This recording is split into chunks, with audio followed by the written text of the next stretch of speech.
শ্ৰদ্ধাশীলসকল নমস্কাৰৰ সংগ্ৰামী অভিনন্দন গ্ৰহণ কৰিব। নিম্ন প্ৰাথমিকৰ পৰা মহাবিদ্যালয় পৰ্যায়লৈকে লগতে 2013, 2021 আৰু 2001 চনত প্ৰাদেশিকৰণৰ পৰা বঞ্চিত সকলোবোৰ শিক্ষাৰ্থীকে মই আন্তৰিক শ্ৰদ্ধা আৰু মোৰ সংগ্ৰামী অভিনন্দন আপোনালোকক জনাইছিলোঁ। শ্ৰদ্ধাশীলসকল, আমি প্ৰাদেশিকৰণৰ এটি কিছু খবৰ লৈ খবৰ আপোনালোকক জনাব বিচাৰিছোঁ। প্ৰথম কথাটো হ'ল আমি 2 জুলাই তাৰিখত আমি শিক্ষামন্ত্ৰী মহোদয়ক লগ কৰিছিলোঁ।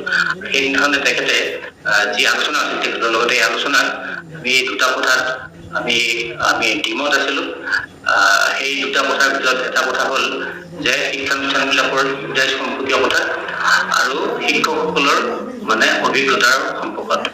ইউটাইজটো চৰকাৰে শিক্ষামন্ত্ৰীয়ে কোৱা ধৰণে ইউটাইজটো 14 চনৰ পৰা 24 চনলৈ ধৰিব আৰু শিক্ষকৰ যিটো জইনিং ডেট এইটো 14 চনৰ আগত লাগিব বা ইউটাইজত 14 চনৰ পৰা শিক্ষকজনৰ নামটো থাকিব লাগিব। এই দুটা বিষয়ত আমি তেখেতৰ লগত সহমতত আহিব পৰা নাছিলোঁ আৰু সেইদিনাখনো আমি তেখেতক আপত্তি দৰ্শাইছিলোঁ যে পূৰ্বৰ যি আলোচনা এই আলোচনাৰ মতে আইনত যি 6 বছৰ থাকিব লাগে 6 বছৰৰ অভিজ্ঞতা বা 6 বছৰৰ ইউটাইজ ধৰি আইনখন সংশোধন কৰিব লাগে বুলি আমি সেইদিনা আপত্তি দৰ্শাই থৈ আহিছিলোঁ যদিও আমি আকৌ এই কথাটোত তেখেতৰ কোনো সন্মতি সূচক একো নাপায় আমি আকৌ গুৱাহাটীত তেখেতক লগ কৰাৰ কাৰণে আমি 4 দিন বাস পাতি থাকিলোঁ আৰু শেষত 17 জুলাই তাৰিখত আমি তেখেতক লগ পালোঁ।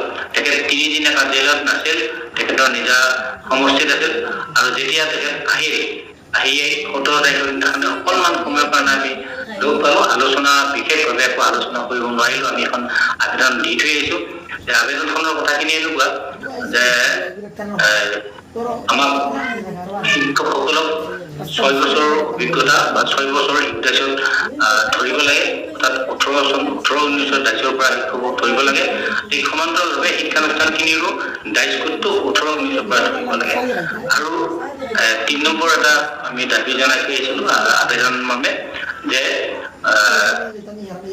আইনখনৰ যিটো খচৰা প্ৰস্তুত হ'ব এই খচৰা প্ৰস্তুতৰ সময়ত সংস্থাত আস্থাত থাকিব লাগে আৰু এই ক্ষেত্ৰতে কিন্তু আমি গ্ৰুপত আবেদন আমি আপলোড কৰিছিলোঁ তাতে কিছুমানে আপত্তি কৰিছে ইয়াত ড্ৰপৰ কথাটো কিয় নাই।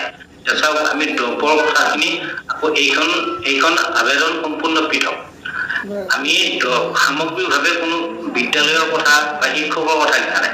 আমি নিৰ্দিষ্টকে যিখিনি শিক্ষানুষ্ঠান যেনিবা 14 চনৰ পিছত ইউটাইজ প্ৰাপ্ত বা যিখিনি শিক্ষকে 14 চনৰ পিছত নিযুক্তি প্ৰাপ্ত এইখিনি শিক্ষকৰ কথাখিনি আচলতে আমি আইনত বিশেষভাৱে সংশোধনীৰ কাৰণে আমি বিচাৰিছোঁ আৰু ড্ৰপৰ কথাটো আমাৰ লগত আছেই।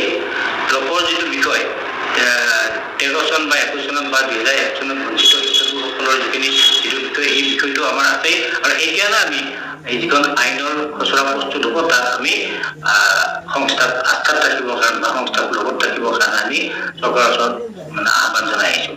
এই কথাটো হ'ল শিক্ষাৰ্থীসকল এতিয়াও আমি নিশ্চিত নহয় যে 14 চনৰ পৰা ধৰিব নে 18-19 চনৰ ইউটাইজ ধৰিব।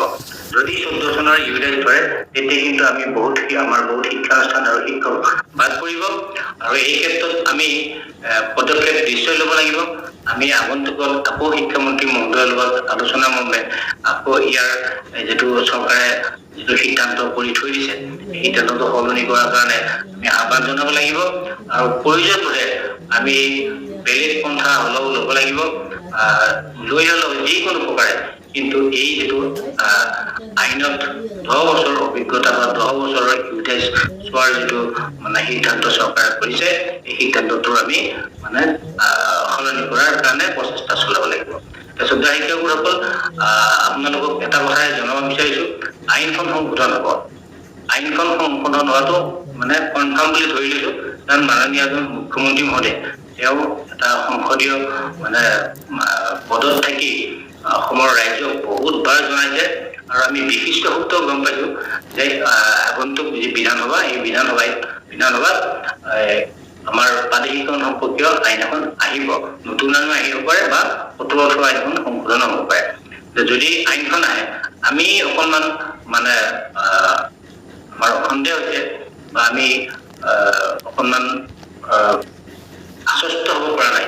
এই কাৰণত যে যদি মুখ্যমন্ত্ৰী মহোদয়ে কোৱা ধৰণে যদি অক্টোবৰ মাহত যদি আইন আহে তেতিয়া পিছৰফালে নৱেম্বৰ ডিচেম্বৰ 2 মাহ সময় আছে। 2 মাহ সময়ৰ ভিতৰত আমি আমাৰ যি প্ৰাধিকৰণৰ যিটো প্ৰক্ৰিয়া এই প্ৰক্ৰিয়াটো সম্পন্ন বিভাগে কৰিব পাৰিব নে নোৱাৰে এই ক্ষেত্ৰত কিন্তু আমি আশ্বস্ত হ'ব পৰা নাই। এই ক্ষেত্ৰত আমি কিবা পদক্ষেপ ল'ব লাগিব নেকি চিন্তা চৰ্চা কৰি থকা হৈছে, আলোচনা কৰি থকা হৈছে।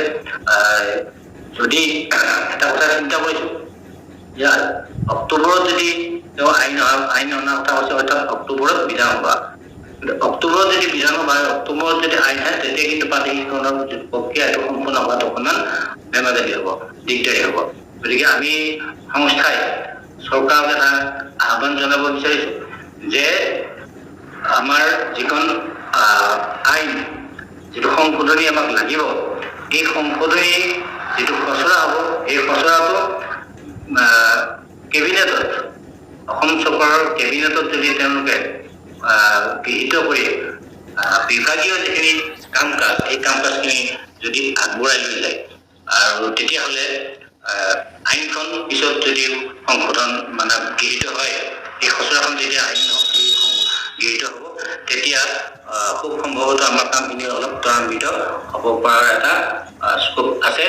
এই কথাটো আমি চিন্তা কৰি আছো আৰু মাননীয় এই ভিডিঅ'টোৰ যোগেদি মাননীয় মুখ্যমন্ত্ৰী মহোদয় বা শিক্ষামন্ত্ৰী মহোদয়ক আহ্বান জনাইছো যে আমাৰ এই সমস্যাটো যিহেতু এটা জ্বলন্ত সমস্যা আৰু শিক্ষকসকলৰ বয়স বেছি নাই, গতিকে আমি মাননীয় মুখ্যমন্ত্ৰী মহোদয়ে ইতিমধ্যে আমাক বহুবাৰ প্ৰতিশ্ৰুতি দিছে তেওঁ ৰাজহুৱাভাৱে যে 25 চনৰ ভিতৰত প্ৰাধিকৰণৰ সমস্যাটো তেখেতে সমাধান কৰি দিব।